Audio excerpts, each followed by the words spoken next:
क्या Pakistan peoples party और पाकिस्तान मुस्लिम league नून का रोमांस खत्म होने वाला है? दोनों एक दूसरे से अलग हो रहे हैं और ये इत्तेहाद टूट रहा है या नहीं टूट रहा है, ये हम आपको आज के वीलॉग में बताएंगे।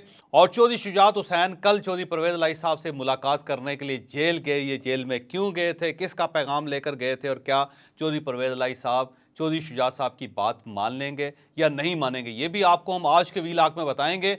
और चेयरमैन सेनेट ने अपनी मरात में खुद ही इजाफा करवा लिया। क्या इस इजाफे के बाद हम ये कह सकते हैं कि पाकिस्तान डिफॉल्ट कर रहा है, एक गरीब मुल्क है? ये भी हम आपको आज के वीलॉग में बताएंगे।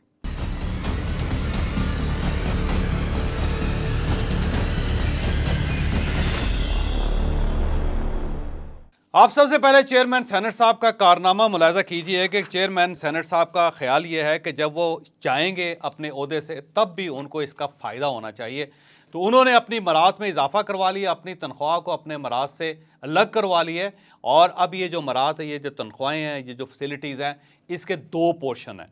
एक पोर्शन तो ये है कि जब ये सर्विस के अंदर हैं, जब तक ये चेयरमैन है, तो ये क्या क्या फ़ायदे उठा सकते हैं, और जब ये रिटायर होंगे तो उसके बाद ये क्या क्या फ़ायदे उठा सकेंगे। तो पहली बात तो ये है कि चेयरमैन सेनेट साहब ने कहा है कि जब सदर साहब यहाँ पे नहीं होते तो उसके बाद मैं ज़ाहिर है एक निगरान किस्म का सदर बनता हूँ थोड़े अरसे के लिए, तो उसके अंदर भी मुझे कुछ ना कुछ फैसिलिटीज़ हासिल होनी चाहिए। तो अब नए कानून के मुताबिक चेयरमैन सेनेट जब सदर बनेंगे तो इन्हें डिप्टी हेड ऑफ स्टेट का ओहदा दिया जाएगा या इनको प्रोटोकॉल दिया जाएगा। तो ये पहले डिप्टी हेड ऑफ स्टेट होंगे पाकिस्तान में कि जिनको बाकायदा तस्लीम किया जाएगा और फिर इसके मुताबिक इन्हें फैसिलिटीज़ दी जाएगी। और इसके साथ साथ ये नायब सदर का प्रोटोकॉल भी लेंगे, यानी इन्हें नायब सदर समझा जाएगा। चेयरमैन सेनेट होंगे लेकिन उनका ओहदा जो है नायब सदर के बराबर भी होगा या डिप्टी हेड ऑफ स्टेट के बराबर भी होगा। तो आप चेयरमैन सेनेट भी हैं और साथ साथ आप नायब सदर या डिप्टी हेड ऑफ स्टेट भी हैं, तो आपको उसके मुताबिक प्रोटोकॉल भी मिलेगा। फिर ये जब तक ये चेयरमैन सेनेट हैं तो ये हवाई जहाज़ इस्तेमाल कर सकेंगे, चार्टर प्लेन इस्तेमाल कर सकेंगे, ये फ़ौजी हेलीकॉप्टर इस्तेमाल कर सकेंगे। फिर इसके साथ साथ ये अपनी फैमिली समेत रियासत पाकिस्तान का कोई भी जहाज़ इस्तेमाल कर सकेंगे। तो ये पहले चेयरमैन सेनेट होंगे पाकिस्तान में जो अपनी फैमिली समेत पाकिस्तान के सरकारी जहाज़ों, सरकारी हेलीकॉप्टरों को इंजॉय करेंगे। तो ये पाकिस्तान के किसी हिस्से में भी ये जा सकते हैं। इसके साथ साथ इनको जो सरकारी घर है उसको एक बार मुकम्मल तौर पे फर्निश करने के लिए 50 लाख रुपए दिया जाएगा। 50 लाख रुपए से ये अपने घर को फर्निश कर सकते हैं। फिर जब ये रिटायर हो जाएंगे तो फिर इनको घर का किराया मिलेगा 2.5 लाख रुपए, और उस घर के अंदर भी इनको फर्नीचर डालने, फर्नीचर तब्दील करने की इजाज़त होगी और वो सरकारी ख़जाने से करेंगे। फिर इन्हें तनख्वाह और मरात के साथ साथ 50,000 रुपये इजाफी भी दिए जाएंगे, ये भी इनके साथ एक किया। और फिर इन्हें 12 मुलाजमों की फैसिलिटी दी जाएगी। फिर इन्हें 6 सिक्योरिटी गार्ड्स दिए जाएंगे और इसके साथ साथ पूरे पाकिस्तान में इनको VVIP समझा जाएगा। तो अब सवाल ये है कि आप चेयरमैन सेनेट बन गए और आपने इस जो फैसिलिटी है उसको इंजॉय कर लिया, लेकिन आपकी ख्वाहिशें इसके बावजूद भी ख़त्म हो रही। अब आप ये कह रहे हैं कि मुझे चेयरमैन सेनेट के साथ साथ नायब सदर भी समझा जाए या डिप्टी हेड ऑफ स्टेट समझा जाए, और आपने अपने सेनेटर्स की मदद से ये कानून भी बनवा लिया। फिर आप ये कह रहे हैं कि मैं जब रिटायर होऊंगा तो उसके बाद भी मुझे सिक्योरिटी मिलनी चाहिए और मुझे मुलाजम मिलने चाहिए और गार्ड्स मिलने चाहिए। फिर आप कह रहे हैं कि मुझे सरकार की तरफ से फैसिलिटीज़ भी मिलनी चाहिए और मुझे घर का किराया भी मिलना चाहिए, फिर मुझे पैसे भी मिलने चाहिए, फिर मैं अपनी फैमिली के साथ मुल्क के अंदर या मुल्क के बाहर ट्रैवल कर सकूँ, तो उसे उस दौरान भी हुकूमत पाकिस्तान को मेरे अखराजात बर्दाश्त करने चाहिए। अब सवाल ये कि पाकिस्तान एक इंतहाई गरीब मुल्क है और इस मुल्क के बारे में ये कहा जा रहा है कि किसी वक्त भी डिफ़ॉल्ट कर सकता है।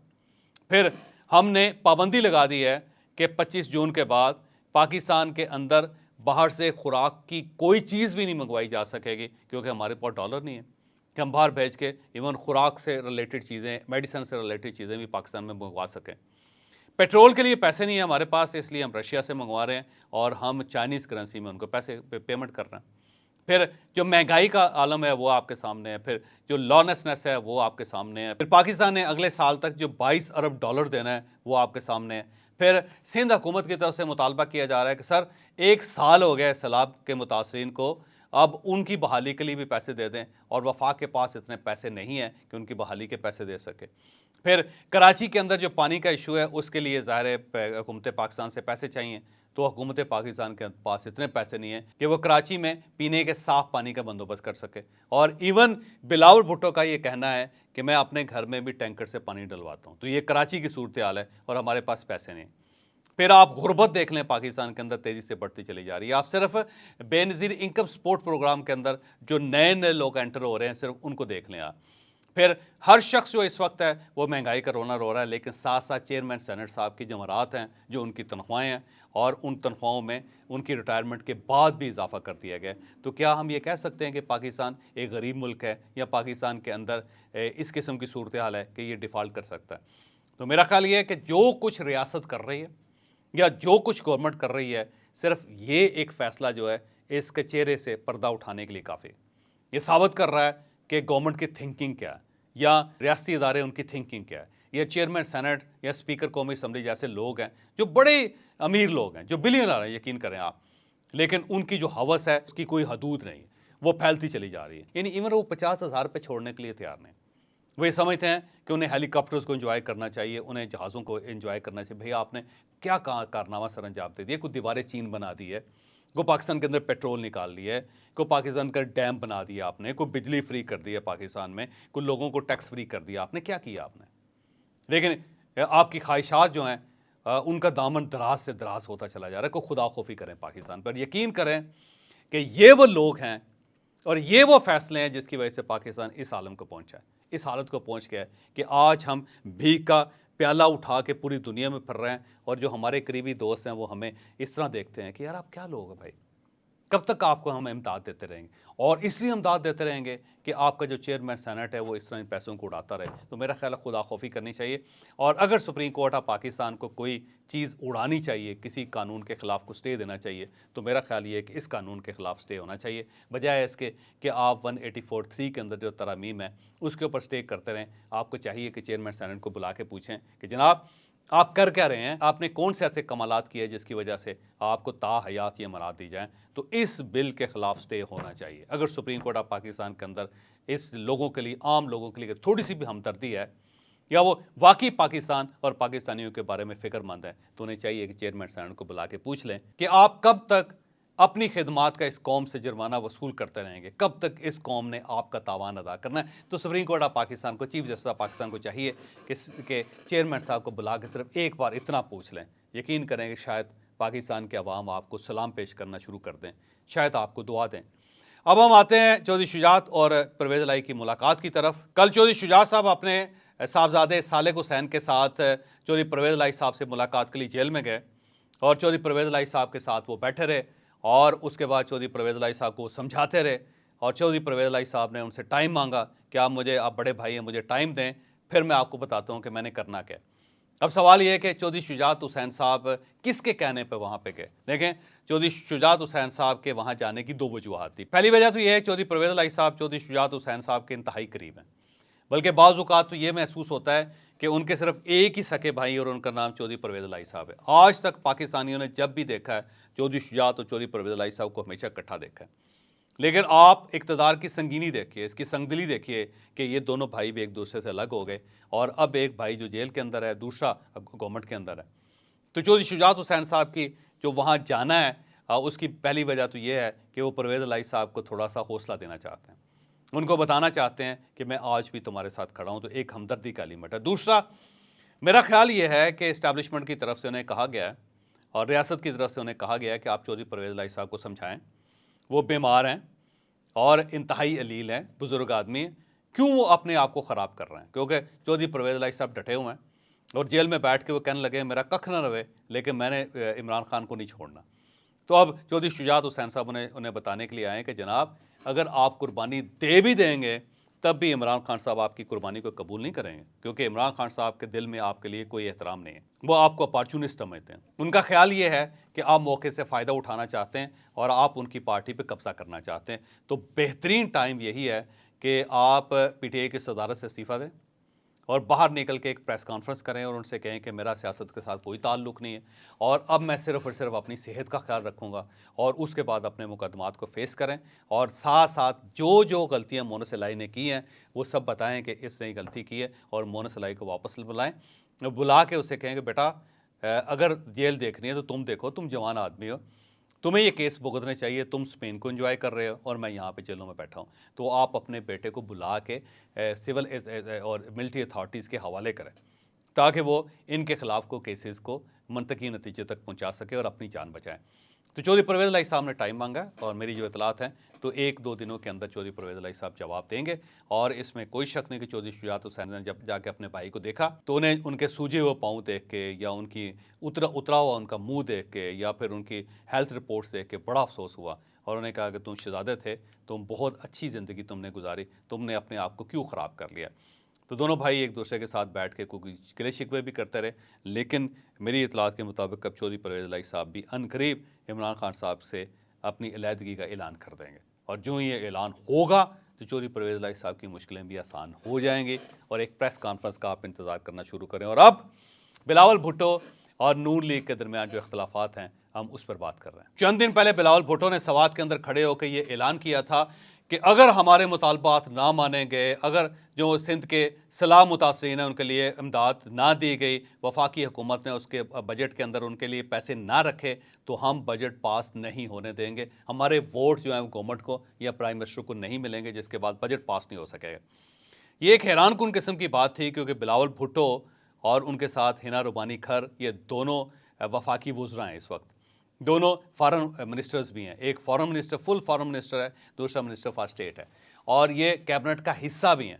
तो लोगों ने ये पूछना शुरू कर दिया कि भाई साहब आप कैबिनेट का हिस्सा भी हैं और आपने अगर कोई इशू था तो आपने काबीना में बात करनी थी, आपने ओपनली पब्लिकली बात क्यों की। तो उसके बाद एहसन इकबाल साहब की तरफ से भी जवाब आया, फिर इसहाक डार साहब की तरफ से भी जवाब आया, फिर प्राइम मिनिस्टर की तरफ से भी जवाब आया। तो इससे यूँ महसूस होने लगा कि नून लीग और जो पाकिस्तान पीपल्स पार्टी इन्होंने अपनी राहें जुदा कर लें और अब अनकरीब ये इत्तेहाद टूट जाएगा। और इसमें कोई शक नहीं कि इस इत्तेहाद ने पहले भी टूटना था और अब ये इत्तेहाद वाकई टूट जाएगा क्योंकि जो एतराज़ किया जा रहा है पाकिस्तान पीपल्स पार्टी की तरफ से वो इसहाक डार साहब पे हो रहा है और एहसन इकबाल पे हो रहा है। एहसन इकबाल के बारे में पाकिस्तान पीपल्स पार्टी का ये कहना है, वज़ीर आज़म ने ये कहा था कि कराची के कुछ मंसूबे हैं जिनकी फ़ौरन हमने अप्रूवल देनी है, लेकिन एहसन इकबाल साहब ने बकौल पाकिस्तान पीपल्स पार्टी के अपने शहर के अंदर तो स्कीमें बना ली, लेकिन कराची या सिंध के लिए कुछ स्कीमें नहीं बनाई और इसलिए उनके खिलाफ है। दूसरा, सिंध गवर्नमेंट का ये कहना है कि कराची की जो मरदमशुमारी है उसके अंदर डंडी मारी गई और इसके यहाँ पे लोगों की तादाद ज़्यादा थी लेकिन उनको कम दिखाया गया, तो इसके ऊपर भी एतराज़ किया जा रहा है। फिर पाकिस्तान पीपल्स पार्टी की तरफ से ये एतराज़ भी किया जा रहा है कि इसहाक डार साहब को प्राइम मिनिस्टर ने कहा था कि आप सैलाब ज़दगान के लिए पैसे रखते हैं बजट के अंदर, लेकिन इसहाक डार साहब ने जानबूझ के ये पैसे नहीं रखे और इस वजह से पाकिस्तान पीपल्स पार्टी दो बुज़रा पे एतराज़ कर रही है, एक एहसन इकबाल पे कर रही है, दूसरी इसहाक डार पे कर रही है। और इनका ये कहना है कि जब तक हमारे मुतालबात नहीं माने जाएंगे हम इसी तरह बात करते रहेंगे। अब सवाल ये कि क्या वाकई सिलसिला ये है या कोई और वजह भी हो सकती है। तो पहली वजह यह है कि बाग के अंदर, बाग जो आज़ाद कश्मीर का इलाका है, वहाँ पे एक ज़िमनी इलेक्शन हुआ था। उस ज़िमनी इलेक्शन में पाकिस्तान मुस्लिम लीग नून की तरफ से मुश्ताक मनाज साहब खड़े थे और उनके मुकाबले में पाकिस्तान पीपल्स पार्टी की तरफ से सरदार ज़ियाउल कमर साहब खड़े थे और उसमें ज़ियाउल कमर साहब जीत गए, मुश्ताक मनाज साहब हार गए। और मुश्ताक मनाज साहब ने सबसे पहले ये एतराज़ किया कि पाकिस्तान पीपल्स पार्टी ने यहाँ पर धांधली की, उन्हें ठप्पे लगाए और उस वजह से ही जीते हैं। तो वहाँ से इख्तलाफात स्टार्ट हुए और उसके बाद आहिस्ता आहिस्ता पाकिस्तान मुस्लिम लीग नून ने फिर बात करनी शुरू की, फिर पीपल्स पार्टी से मुतालबे करने शुरू कर दिए। तो पाकिस्तान पीपल्स पार्टी ने फिर पब्लिकली मुतालबे करने शुरू कर दिए, पब्लिकली बात करना शुरू कर दी और उसके बाद ये इख्तलाफात सामने आना शुरू हो गए। अब एक और जो इंफॉर्मेशन मिल रही है वो इंफॉर्मेशन ये है कि कल सुप्रीम कोर्ट ऑफ पाकिस्तान के अंदर review of judgement and order के ऊपर एक कल हेयरिंग थी और उस पर चीफ जस्टिस ऑफ पाकिस्तान ने इस हेयरिंग के बाद इसके ऊपर फैसला महफूज कर लिया। अब इतलात ये आ रही हैं कि इसमें शायद इस कानून के ख़िलाफ़ भी स्टे ऑर्डर जारी हो जाए और अगर स्टे ऑर्डर जारी हो गया तो इससे पहले एक ऑर्डर था जो 184(3) के अंदर जो तरमीम थी उसके ऊपर स्टे ऑर्डर आ गया।